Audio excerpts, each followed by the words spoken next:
9-1, quelle est l'adresse de l'urgence? Secteur incendie.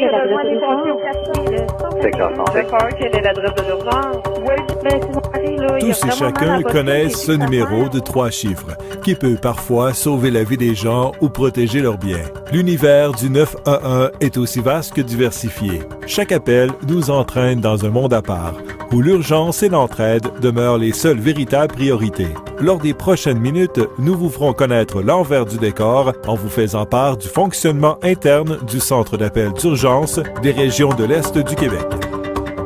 Le COREC est un organisme à but non lucratif qui regroupe plusieurs municipalités membres de l'Est du Québec, situées dans les régions administratives du Bas-Saint-Laurent, de la Gaspésie et des îles de la Madeleine et de la Côte-Nord. Le COREC fournit également le service de répartition incendie et ambulance.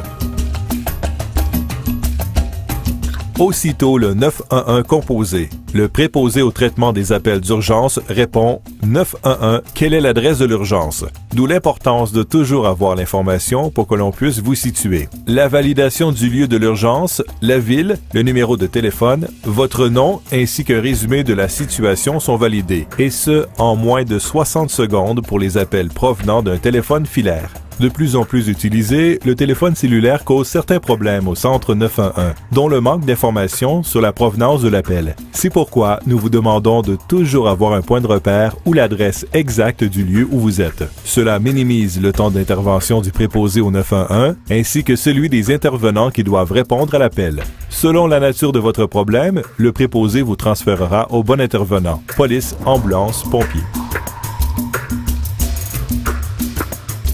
Dans le cas où la description du problème est de nature médicale, le préposé au 911 transférera l'appel à son collègue du secteur santé. Le rôle de ce dernier est de poser quelques questions à l'appelant à l'aide d'un protocole médicalisé, adopté par le ministère de la Santé et des Services sociaux, appelé Medical Priority Dispatch System, MPDS. Il est essentiel que l'appelant collabore, car selon la description du problème principal, le préposé choisira parmi plusieurs protocoles médicalisés celui qui couvre le mieux les symptômes du patient. Il s'agit d'une procédure obligatoire et très importante, puisqu'elle détermine le code médical qui sera transmis aux ambulanciers, la priorité de l'appel ainsi que l'affectation des premiers répondants s'il y a lieu. En effet, chaque code médical défini par le préposé du secteur santé est associé à une priorité et précise si les ambulanciers devront adopter une conduite urgente, avec sirène et feu d'urgence, ou non urgente, sans sirène ni feu d'urgence. De plus, ce code peut préciser la nécessité d'affecter d'autres intervenants. Pendant la période de questions, l'équipe en place se charge d'aviser l'ambulance,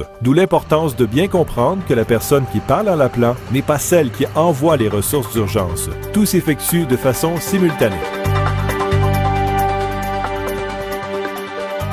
Dans le cas où la description du problème relève des pompiers, le préposé au 911 transférera l'appel à son collègue du secteur incendie. Le rôle de ce dernier est de poser quelques questions à l'appelant à l'aide d'un protocole appelé Fire Priority Dispatch System, FPDS. Il est essentiel que l'appelant collabore, car, selon la description du problème principal, le préposé choisira parmi plusieurs protocoles celui qui couvre le mieux l'intervention en cours. Il s'agit d'une procédure obligatoire et très importante, puisqu'elle détermine le code incendie qui sera transmis aux pompiers, la priorité de l'appel ainsi que l'affectation des ressources secondaires s'il y a lieu. Pendant la période de questions, l'équipe en place se charge d'aviser le service incendie, d'où l'importance de bien comprendre que la personne qui parle à l'appelant n'est pas celle qui envoie les ressources d'urgence. Tout s'effectue de façon simultanée.